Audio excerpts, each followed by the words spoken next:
Hello friends, last લેક્ચરની અંદર આપણે potentiometer એની theory ભણ્યા હતા. ઇન્ટરનલ રેઝિસ્ટન્સ, પોટેન્શિયોમીટર, વિદ્યુત સ્થિતિમાન પ્રચલન, આ બધા એના ફોર્મ્યુલા તમને યાદ હશે અને એનો પ્રેક્ટિકલ પણ આપણે જોયેલો. મિત્રો, હવે આ પોટેન્શિયોમીટરના ઉપરના પ્રોબ્લેમ છે એ આજે આપણે આ લેક્ચરની અંદર લેવાના છીએ. આપણી ટેક્સ્ટ બુકની અંદર માત્ર 2 થી 3 જ પ્રોબ્લેમ આપેલા છે, પણ જુદી જુદી વેરિએશન વાળા પોટેન્શિયોમીટરના પ્રોબ્લેમ ઘણા બધા પૂછાય છે.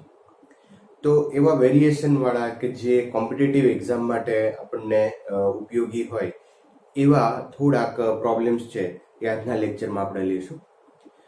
દરેક પ્રોબ્લેમ સમજવાનો ખાસ પ્રયત્ન કરજો કે પોટેન્શિયોમીટરના પ્રોબ્લેમ જ્યારે આવે છે ત્યારે ઘણીવાર વિદ્યાર્થીઓને એવું લાગે છે કે આ મારાથી નહીં સોલ્વ થાય, અથવા તો આની અંદર કઈ રીતે મારે આને સોલ્વ કરવો. એટલે થોડુંક એની બેઝિક થિયરી એક વખત યાદ થઈ જાય તમને, પછી આના પ્રોબ્લેમ પ્રમાણમાં ઘણા સિમ્પલ હોય છે. તો એવા જે ક્વેશ્ચનો છે કે જેમાં જુદી જુદી ટાઈપ્સના ફોર્મ્યુલાઝ આવે કે એની અંદર તમારે થોડુંક કંઈક વિચારવું પડે, એવા થોડાક પ્રોબ્લેમ્સ છે એ આજના લેક્ચરમાં આપણે લેવાના છે. ઓકે, તો તૈયાર થઈ જાઓ, નોટ પેન કાઢી લ્યો ઝડપથી અને મારી સાથે કામ શરૂ કરો. ઓકે, તો પહેલો પ્રોબ્લેમ આપણે લઈએ. પોટેન્શિયોમીટરના બે છેડા વચ્ચે પીડી છે, પોટેન્શિયલ ડિફરન્સ છે, જાણીતો છે. બે કોષ પહેલા સહાયક સ્થિતિમાં અને પછી વિરોધક સ્થિતિમાં જોડેલા છે. આ બંને કોષ અનુક્રમે 120 સેન્ટીમીટર અને 60 સેન્ટીમીટર પર સંતુલિત થાય છે. તો EMF ની સરખામણી કરો. ઓકે, અચ્છા, અહીંયા જે આપણને એક સહાયક સ્થિતિ આપેલી છે કે જ્યારે કોષ છે એ સહાયક સ્થિતિમાં જોડાયેલા હોય તો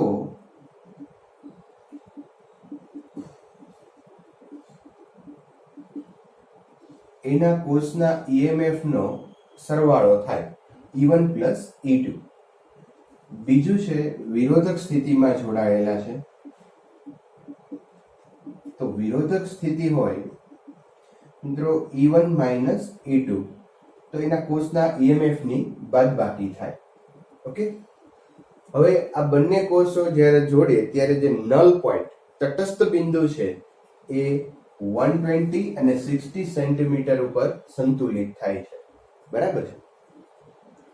તો નલ પોઈન્ટ આપણને આપેલું છે. હવે અહીંયા મિત્રો થિયરીની અંદર E proportional to L or E is equal to phi into L. આ phi જે છે વિદ્યુત સ્થિતિમાન પ્રચલન છે. તો આ ફોર્મ્યુલા આપણે શીખી ગયા છીએ.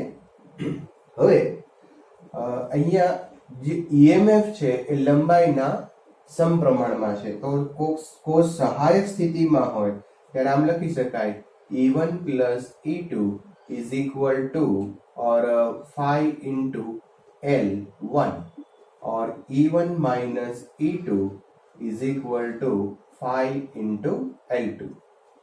ઓકે, તો આ રિલેશનનો યુઝ કરી અને અહીંયા હું આ રીતે લખી શકું E1 plus E2 is equal to phi L1 અને E1 minus E2 is equal to phi L2. Okay, ratio લઈ લઈએ આપણે. તો E1 plus E2 upon E1 minus E2 is equal to L1 by L2. Okay, E1 plus E2 upon E1 minus E2 is equal to L1 120 and L2 60. E1 plus E2 upon E1 minus E2 is equal to 1 by 2. Sorry, is equal to 2. 60 અહીંયા 120 છે તો 2 આવશે. ચલો cross અહીંયા multiply કરી લઈએ. તો E1 plus E2 is equal to, અને અહીંયા મલ્ટીપ્લાય કરો, 2E1 minus 2E2. ઓકે, ચાલો 2E2 આ બાજુ આવશે તો E2 plus 2E2 is equal to 2E1 minus E1, that is 3E2 is equal to E1, and E1 upon E2 is equal to 3 upon 1. તો અહીંયા EMF ની સરખામણી E1 upon E2 is equal to 3 upon 1 આપણો answer થાય. Okay, simple question છે, not કરીએ.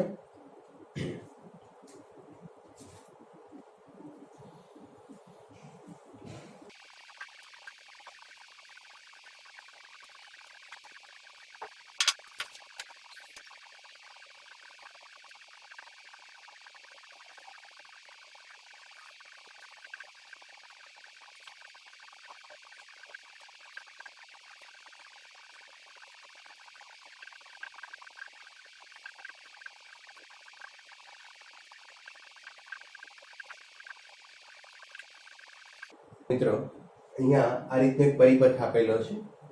એક battery છે, પ્રાથમિક કોષ, એનું EMF E અને આનો આંતરિક અવરોધ R છે.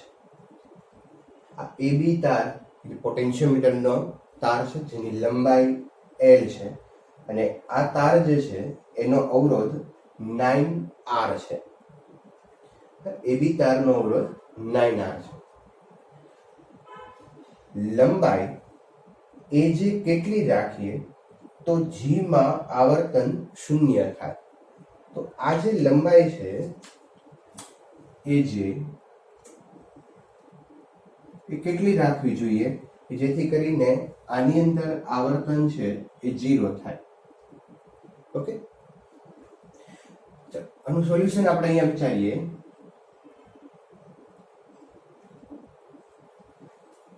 સૌપ્રથમ અહીંયા આપણે આની લંબાઈ ગોતવી છે. હવે લંબાઈ ગોતવી હોય ને તો તમને આ બે છેડા વચ્ચેનો EMF ખબર હોવી જોઈએ. અચ્છા, હવે એ પણ ખબર છે આપણને. કઈ રીતે ખ્યાલ છે? તો કે જો આનું કરંટ, અહીંયા કરંટ 0 થાય તો ધ્યાન રાખજો કોન્સેપ્ટમાં. અહીંયા કરંટ 0 થાય, આ ગેલ્વેનોમીટરમાંથી પસાર થતો પ્રવાહ 0 છે. એનો અર્થ એવો છે કે આ પોઈન્ટ J અને એ જે પોઈન્ટનું જે પોટેન્શિયલ છે એ સેમ હશે. બરાબર, અહીંયા આનું જે પોટેન્શિયલ છે E/2 એટલું જ આમનું પોટેન્શિયલ હોય AJ નું. તો જ આ લાઈનમાં પ્રવાહ જાય નહીં. પ્રવાહ અહીંથી આવે તો છે જ, સમજજો, પ્રવાહ આવે તો છે જ, પણ એ પ્રવાહ આ લાઈનમાં વધો જાય છે, આ લાઈનમાં જતો નથી. શું કામ નથી જતો? કારણ કે આનું EMF અને આનું પોટેન્શિયલ સેમ છે, એટલે પ્રવાહ આ લાઈનમાં આવશે નહીં. બરાબર, અહીંયા શું કામ આવે પ્રવાહ? જો પ્રવાહ અહીંયા આવે તો એનો અર્થ આપણે એવો કરી શકીએ કે આનું પોટેન્શિયલ વધારે હશે. બરાબર, તો જ પ્રવાહ છે એ લાઈનમાં જાય.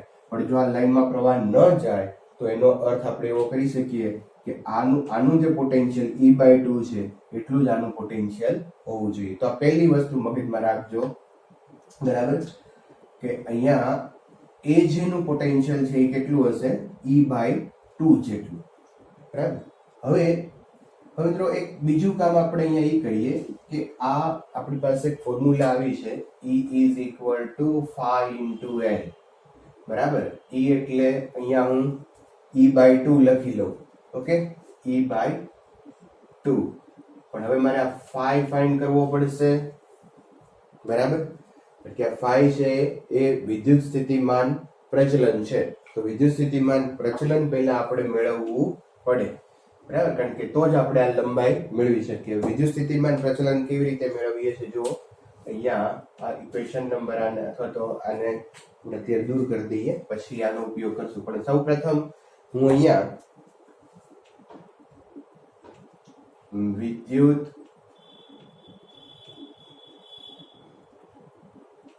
સ્થિતિમાન પ્રચલન મેળવું છું. વિદ્યુત સ્થિતિમાન પ્રચલનનું સૂત્ર છે phi is equal to V upon L. V upon L. વી એટલે શું? આ એ અને બી વચ્ચેનો પોટેન્શિયલ. વી એટલે શું? આ એ અને બી વચ્ચેનો પોટેન્શિયલ. અને લેન્થ એટલે કોની? આ એ બી ની લંબાઈ. તો જેનો તમે પોટેન્શિયલ લ્યો એની લંબાઈ આ રીતે લેવી પડે. હવે અહીંયા હવે આમ જુઓ તો આ v/l આની સિવાય બીજું કઈ આપણને આપ્યું નથી. તો અહીંયા હું શું કામ કરું છું તમે ખાસ ધ્યાન રાખજો. અહીંયા v ઇઝ ઇક્વલ ટુ આપણે લખીએ i r. r એટલે કેટલો થશે? આનો અવરોધ આમાંથી પસાર થતો. જો સમજજો કે મારે AB નું પોટેન્શિયલ મેં લખ્યું છે તો AB નું potential v is equal to IR આપણે ફોર્મ્યુલા લઈએ તો આમાંથી પસાર થતો પ્રવાહ I અને આનો અવરોધ AB નો અવરોધ કેટલો છે? AB નો અવરોધ 9R છે. તો અહીંયા આપણે લખીએ I into 9R upon L. Okay, શું કામ કર્યું મેં? આનો પોટેન્શિયલ મને સીધી રીતે આપ્યો નથી તો આપણે શું કર્યું? V is equal to IR મૂકી દીધું. પણ I એટલે શું? આમાંથી પસાર થતો કરંટ I અને L સોરી R એટલે AB તારનો અવરોધ 9R. ઓકે, હવે થિયરીની અંદર મેં તમને આ કરંટ જે છે એ કેવી રીતે મેળવવો એ શીખેલા છીએ. ઓકે, તો અહીંયા આ પરિપથમાં પાસ થતો કરંટ આપણે લખીએ. Current I is equal to આનું EMF E અપોન આનો આંતરિક અવરોધ R વત્તા અહીંયા રેઝિસ્ટન્સ બોક્સ. જ્યારે આપણે થિયરી ભણ્યા ત્યારે અહીંયા રેઝિસ્ટન્સ બોક્સ હતો એટલે એનો R લીધો હતો, પણ અહીંયા રેઝિસ્ટન્સ બોક્સ નથી એટલે એ લેતા નથી. અચ્છા, પછી આ તારનો અવરોધ. આ તારનો અવરોધ કેટલો થશે? 9R. તો અહીંયા આવી જશે E upon 10R. તો હવે એની વેલ્યુ અહીંયા મૂકીએ. Okay, now phi is equal to I ની value E upon 10R multiply 9R upon L. Okay, E upon 10R અને 9R upon L. ચાલો, હવે આપણો પ્રોબ્લેમ સોલ્વ થઈ ગયો. આ જે મેથડ થી મેં વિદ્યુત સ્થિતિમાન પ્રચલન ફાઇન્ડ કર્યું છે એવી રીતે હજુ ઘણા બધા દાખલાઓથી આપણે વિદ્યુત સ્થિતિમાન પ્રચલન ફાઇન્ડ કરવાનું આવશે. તો ખાસ તમે સમજી રાખજો. અહીંયા ઓહ્મ્સ લો યુઝ કર્યો છે. V is equal to IR upon આ ટ્રેલ છે અને I ની વેલ્યુ આ કરંટ અહીંયા કેટલો થાય? અહીંયા તો કરંટ 0 છે એટલે આને કઈ મેં આ મને તો અહીંયાથી ધારો કે કોઈ કળ મૂકેલી છે ને આ તો છૂટું છે એમ જ સમજી લેવાય ને. અહીંયા કરંટ તો પાસ થતો નથી, કરંટ બધો અહીંથી પાસ થાય છે એટલે આ જ પરિપથમાંથી આપણે ઓહ્મનો નિયમ મુજબ લખીએ તો E અપોન આ અને આનો અવરોધ. આ તો મેદાનમાં જ નથી, બરાબર ને?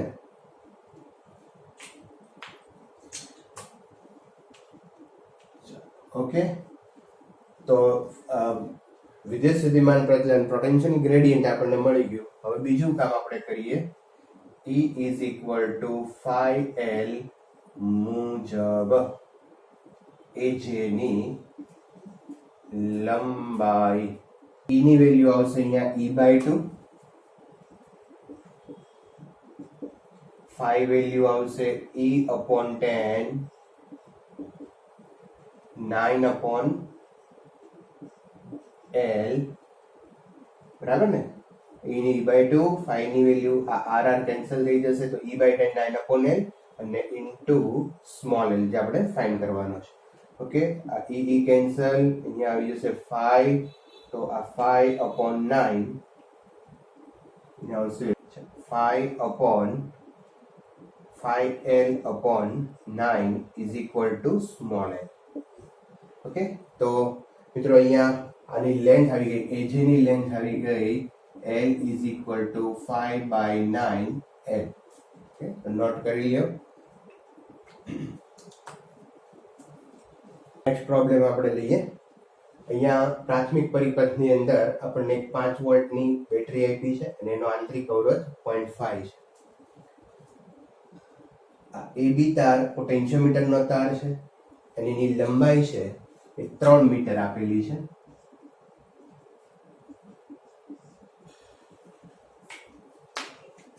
અને એબી તારનો અવરોધ પણ આપી દીધો છે 4.5 ઓહ્મ. હવે ગૌણ પરિપથની અંદર એક બેટરી છે જે ઇવન બેટરી 3 વોલ્ટ અને એનો આંતરિક અવરોધ R1 અને ગેલ્વેનોમીટર અહીંયા આપેલું છે અને ગેલ્વેનોમીટર સાથે અહીંયા જોકી જોડેલી હોય. બરાબર. હવે ક્વેશ્ચન એવો છે કે ગેલ્વેનોમીટરના શૂન્ય આવર્તન માટે એસી ની લંબાઈ કેટલી રાખવી જોઈએ? તો આપણે આ લંબાઈ છે એ ફાઇન્ડ કરવાની છે.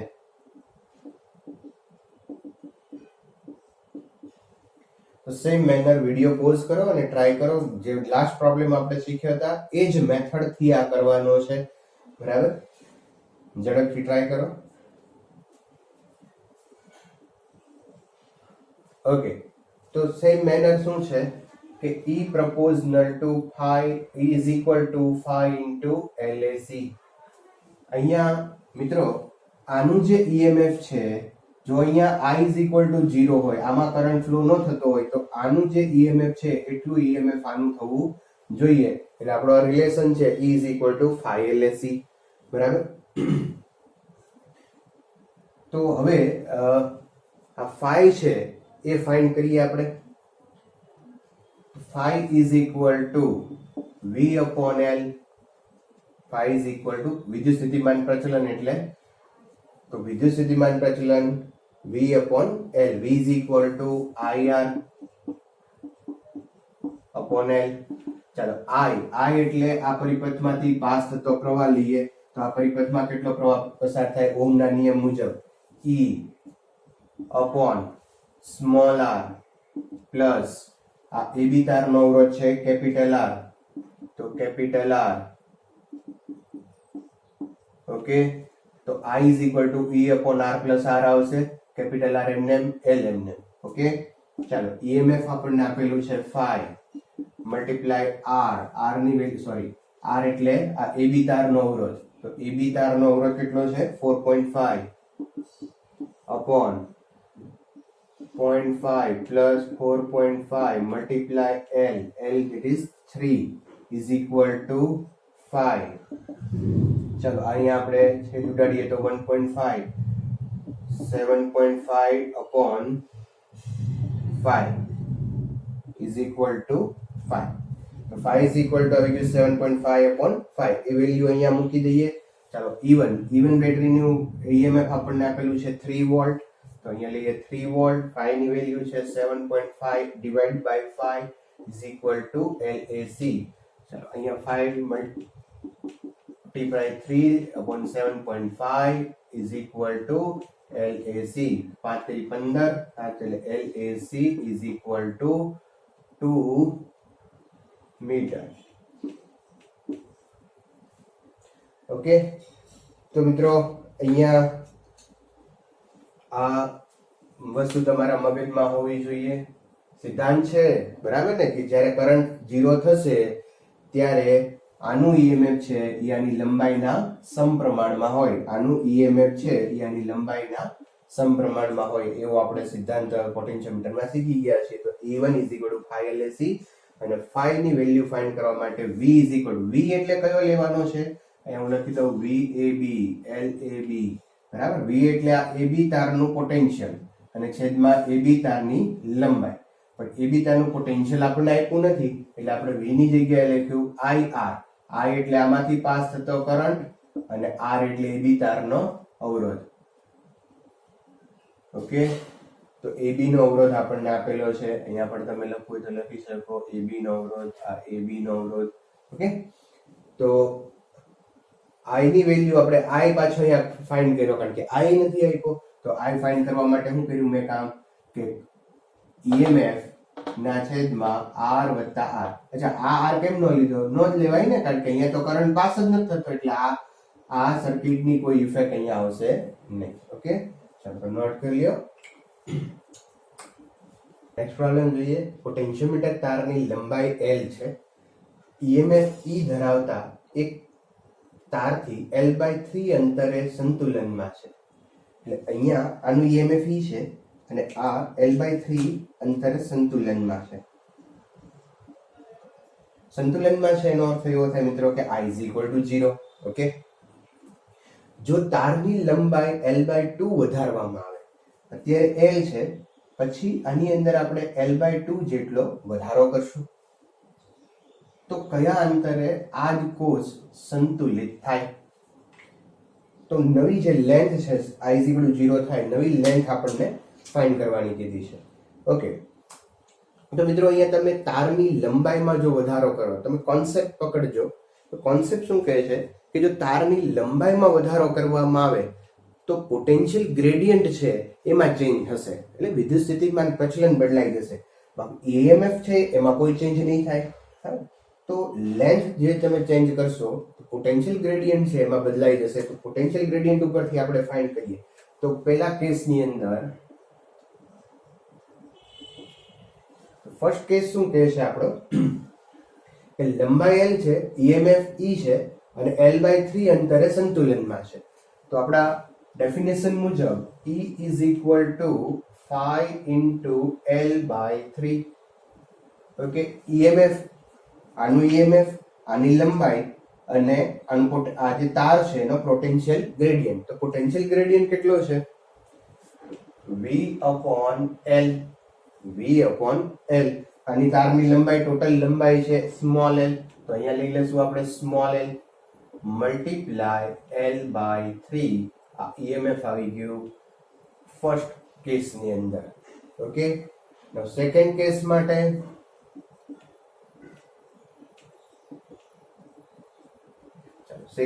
માટે એવું કહે છે કે લેન્થ છે એ એની L + L/2 કરવાની છે. તો લંબાઈ AB તારની લંબાઈ L + L/2 that is 3L/2 થાય. ઓકે, 3L/2 થાય. અને હવે ક્વેશ્ચન એ છે કે આ ગેલ્વેનોમીટરને ક્યાં આપણે લઈ જઈએ? તો ધારો કે તમે અહીંયા આમ લઈ જઈએ, ધારો કે તમે અહીંયા લઈ આવ્યા કોઈ પણ એક પોઈન્ટ પાસે, અને આ પોઈન્ટ પાસે એનું સંતુલન પોઈન્ટ આપણે મેળવવાનું છે. તો સંતુલન પોઈન્ટ છે એ કેટલું થાય એ આપણે જોઈએ. ઓકે, ચાલો તો ફરી પાછું આ જ ફોર્મ્યુલા. EMF ચેન્જ નથી થતું, બરાબર, ખાલી પોઈન્ટ લેન્થ ચેન્જ થાય છે. પોટેન્શિયલ ગ્રેડિયન્ટ ચેન્જ થઈ જશે કારણ કે AB તારની લંબાઈ ચેન્જ થાય છે. તો અહીંયા 5' L'. ચાલો 5' પોટેન્શિયલ ગ્રેડિયન્ટ V/L મુજબ. તો V પણ ચેન્જ નહીં થાય, એ તો આના જેટલો જ EMF રહેશે, બરાબર. L લેન્થ ચેન્જ થઈ ગઈ છે, 3L/2 ને ઉપર લઈ લ્યો અહીંયા multiply L' is equal to E. અને કહી દઈએ ઇક્વેશન નંબર 2. ચલો હવે ઇક્વેશન 1 અને 2 ને આપણે કમ્પેર કરી દઈએ. તો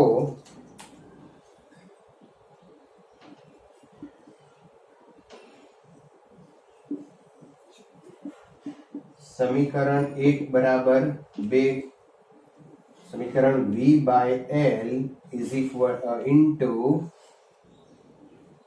L/3 is equal to 2V/3L multiply L'. Okay, ચાલો V cancel, 3 cancel, L cancel. Okay, તો આ 2 છે એના ડિનોમિનેટરમાં લઈ આવો, L/2 is equal to L'. તો આ આપણો આન્સર થઈ ગયો કે જો તમે અને L/2 અંતરે જો લાવશો તો કોષ છે એ સંતુલનમાં આવી જશે. જો લેન્થ L/2 જેટલી વધારો છો તો હવે સંતુલન પોઈન્ટ બદલાઈ ગયું અને સંતુલન પોઈન્ટ આવી ગયું L/2 અંતરે.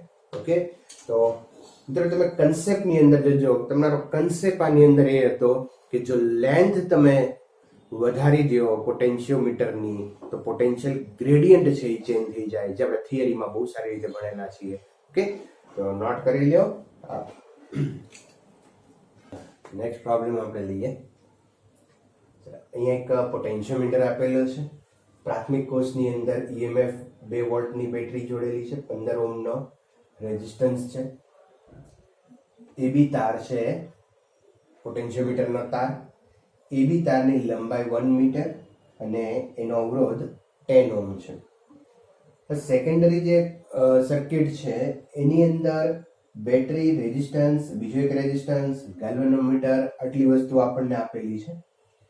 ક્વેશ્ચન એવો છે ફર્સ્ટ કે આ જે સર્કિટ છે એનું પોટેન્શિયલ ગ્રેડિયન્ટ ફાઇન્ડ કરવાનું. પોટેન્શિયલ ગ્રેડિયન્ટ ફાઇન્ડ કરવું હોય ત્યાં થિયરીમાં આપણે એવું ભણી ગયા છીએ કે સેકન્ડરી જે સર્કિટ છે, જે ગૌણ પરિપથ છે, એની કોઈ અસર આ પોટેન્શિયલ ગ્રેડિયન્ટ ઉપર થતી નથી. બરાબર છે?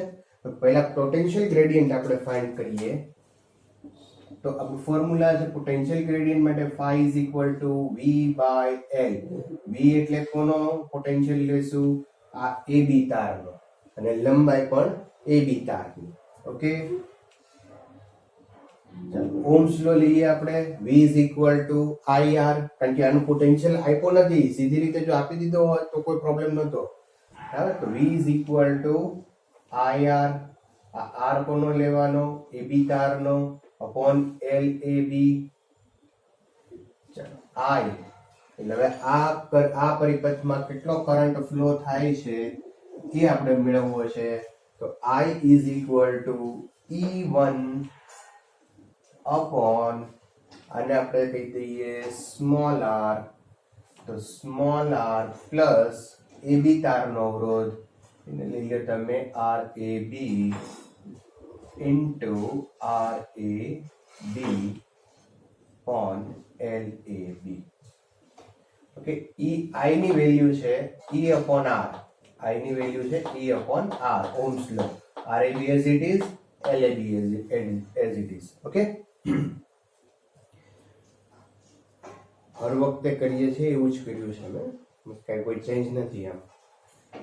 તો phi is equal to E1 ની વેલ્યુ છે 2 RAB.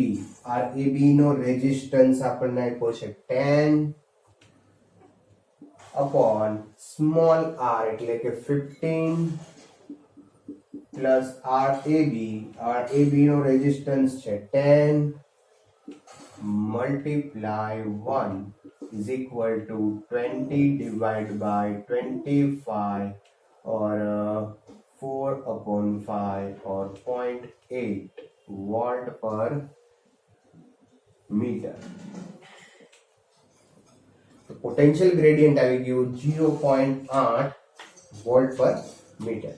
ચાલો હવે મજાનું છે, અહીંયા ધ્યાન રાખજો. હવે ઇમ્પોર્ટન્ટ છે. બીજો ક્વેશ્ચન શું કીધો છે કે જ્યારે I is equal to 0 હોય ત્યારે AO ની લંબાઈ શોધો. આ લંબાઈ આપણે મેળવવાની છે. ઓકે, તો ક્વેશ્ચન તો દર વખતે છે એવો જ છે, પણ આ ડિફરન્સ શું છે? તો મિત્રો ધ્યાન રાખજો, ખાસ સમજજો કે I is equal to 0 હોય, આ ગેલ્વેનોમીટર માંથી પસાર થતો પ્રવાહ છે એ 0 હશે. પણ હવે અહીંયા જે આ પરિપથ છે, આ પરિપથની અંદર તો કરંટ ફ્લો થશે, કારણ કે આ પરિપથની અંદર તમે અહીંયા જુઓ, અહીંયા બેટરી છે, રેઝિસ્ટન્સ છે, આ રેઝિસ્ટન્સ છે, તો અહીંયા કરંટ ફ્લો થશે, પણ એ કરંટ અહીંયા નહીં જાય. બરાબર, કારણ કે અહીંયા I is equal to 0 રકમમાં કીધું છે એટલે પોટેન્શિયલ સેમ થાય. કોના પોટેન્શિયલ સેમ થાય? આનું પોટેન્શિયલ અને આનું પોટેન્શિયલ સેમ થાય. ધારો કે આને A ડેશ કયો અને O ડેશ કયો, તો AO અને AO ડેશ ના પોટેન્શિયલ સરખા થાય. એટલે આ લાઈનમાં કરંટ નહીં જાય, પણ અહીંયા બેટરી છે એટલે અહીંયા તો કરંટ ફ્લો થશે. તો આ એક ચેન્જ છે આની અંદર, ધ્યાન રાખજો. બરાબર, તો આ પરિપથમાં કરંટ ફ્લો થશે, અને કરંટ ફ્લો થાય તો શું થાય? તો એ થાય કે અહીંયા હવે આપણને જે દર વખતે શું લખી નાખતા હતા કે આમ લખતા ને E proportional to અથવા તો E is equal to phi L.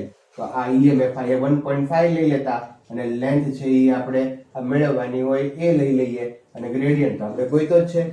ના, એમ નહીં થાય. શું કામ?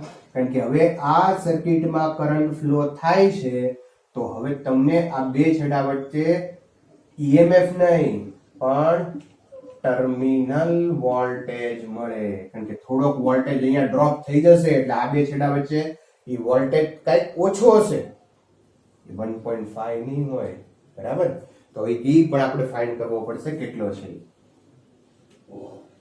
ચાલો ફરી એક વખત સમજી લ્યો કે અહીંયા સિમ્પલ એ નહીં થાય કે phi is equal to આ ફોર્મ્યુલા આપણે સીધી નહીં લખી શકીએ. E is equal to phi L A O. બરાબર, અહીંયા E2 આમનો આ લખી શકાશે નહીં. E2 is equal to phi L O નહીં લખાય, કારણ કે આ ચેન્જ થઈ જશે.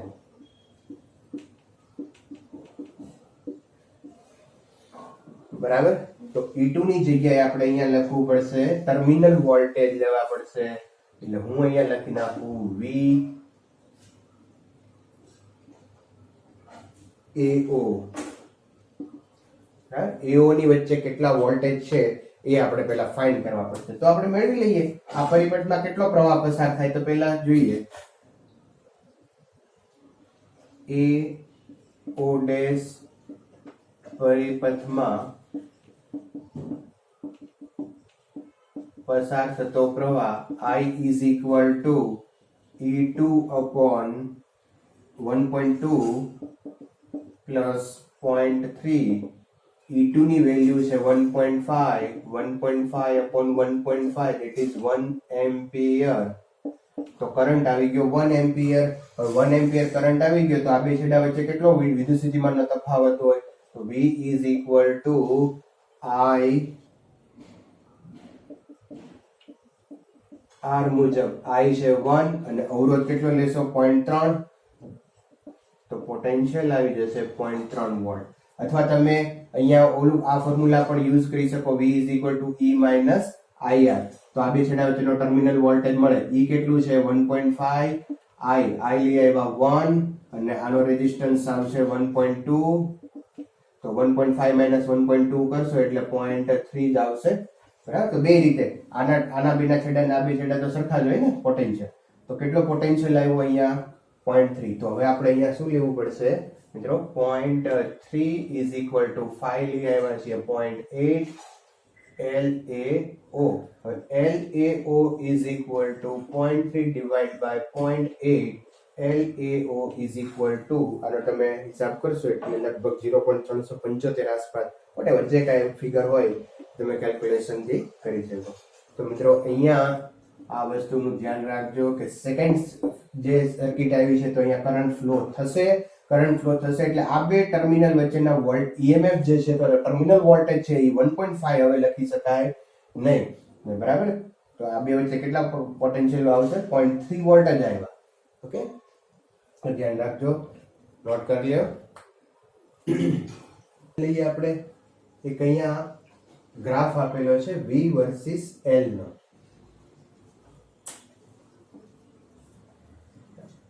આ ગ્રાફની અંદર x અને y બે રેખાઓ છે. કોઈ પણ એક V વર્સિસ L ના ડેટા માટેની છે. તો બે કોષના EMF ની સરખામણી માટે કયો આલેખ આપણે પસંદ કરશું? y વાળો પસંદ કરાય કે x વાળો? EMF ની આપણે સરખામણી કરવી છે. તો EMF ની સરખામણી કરવી હોય તો મિત્રો એક વસ્તુ યાદ રાખજો કે જે પોટેન્શિયોમીટર જે તાર છે, એ પોટેન્શિયોમીટર જે સાધન છે એની સંવેદિતા જે છે એ વધારે હોવી જોઈએ. તો સંવેદિતા જેટલી વધારે હશે એટલું નાનામાં નાનું માપન છે એ કરી શકાય. હવે સંવેદિતા ક્યારે વધે? કે જ્યારે પોટેન્શિયલ ગ્રેડિયન્ટ છે એ ઘટે. બરાબર, તો યાદ રાખજો પહેલું કે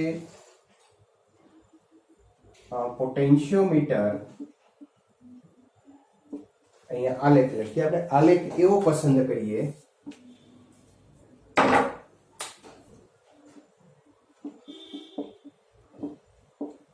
એવો કરવો જોઈએ કે જેથી પોટેન્શિયોમીટરની સંવેદિતા વધે. હવે સંવેદિતા વધે તો પોટેન્શિયલ ગ્રેડિયન્ટ જ્યારે ઘટે ત્યારે સંવેદિતા છે એ વધે. બરાબર, phi ઘટે તો સંવેદિતા વધે. ઓકે, હવે અહીંયા તમે આનો ઢાળ લ્યો તો આનો ઢાળ જે છે, ઢાળ અથવા તો dv by dl, આ જે ભાગ થશે એ dv હશે ફેરફાર અને આ છે dl. ઢાળ છે dv by dl. તો dv by dl ઢાળ આપણને પોટેન્શિયલ ગ્રેડિયન્ટ આપે, બરાબર, dv બાય dl ઢાળ પોટેન્શિયલ ગ્રેડિયન્ટ આપે, તો પોટેન્શિયલ ગ્રેડિયન્ટ કેવું હોવું જોઈએ? ઓછું હોવું જોઈએ, બરાબર. તો અહીં y આલેખ નો phi ઓછો છે માટે y નો ઢાળ ઓછો છે, આનો ઢાળ વધારે છે, ઢાળ ઓછો તો પોટેન્શિયલ ગ્રેડિયન્ટ ઓછું, પોટેન્શિયલ ગ્રેડિયન્ટ ઓછું તો સંવેદિતા વધારે. અહીં y આલેખનો phi ઓછો છે માટે સંવેદિતા વધારે થાય. તો આપણે કયો આલેખ પસંદ કરશું? y. ઓકે, તો કોન્સેપ્ચ્યુઅલ ક્વેશ્ચન છે, નોટ કરી લ્યો.